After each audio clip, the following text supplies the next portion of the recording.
শিলিগুড়িতে বড়সড় সাফল্য পুলিশের। ডাকাতির ছক ভেস্তে দিল অ্যান্টি ক্রাইম উইং। গ্রেপ্তার 5 দুষ্কৃতী। শিলিগুড়ি মেট্রোপলিটন পুলিশের শিলিগুড়ি থানার অ্যান্টি ক্রাইম উইং বৃহস্পতিবার অর্থাৎ গতকাল গভীর রাতে গোপন সূত্রে প্রাপ্ত খবরের ভিত্তিতে সফল অভিযান চালিয়ে গ্রেপ্তার করল 5 দুষ্কৃতীকে।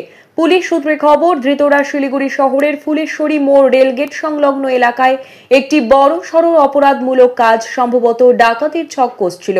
ধৃতরা হলো মোহাম্মদ সাদিক কুলিপাড়ার বাসিন্দা, সুবীর সরকার ফুলেশ্বরীর বাসিন্দা, পলাশ মণ্ডল শান্তিনগরের বাসিন্দা, নিকি দাস কুমোরটুলির বাসিন্দা এবং মোহাম্মদ রাহুল তিনবাত্তি মোড়ের বাসিন্দা। অভিযুক্তদের শুক্রবার অর্থাৎ আজ শিলিগুড়ি মহকুমা আদালতে পেশ করা হয়। শিলিগুড়ি থানার পুলিশ জানিয়েছে, ধৃতরা একটি সংঘবদ্ধ চক্রের সদস্য এবং ফুলেশ্বরী মোড় এলাকায় ডাকাতির ছক করছিল বলে সন্দেহ করা হচ্ছে। পুলিশের প্রাথমিক অনুমান, এই চক্রের সঙ্গে আরও কেউ জড়িত থাকতে পারে। পুরো ঘটনার তদন্তে নেমেছে শিলিগুড়ি থানার অ্যান্টি ক্রাইম উইং। এই অভিযানে শিলিগুড়ি শহরের অপরাধ রুখতে পুলিশের তৎপরতা আবারও প্রমাণ করল বলে মত বিশেষজ্ঞদের।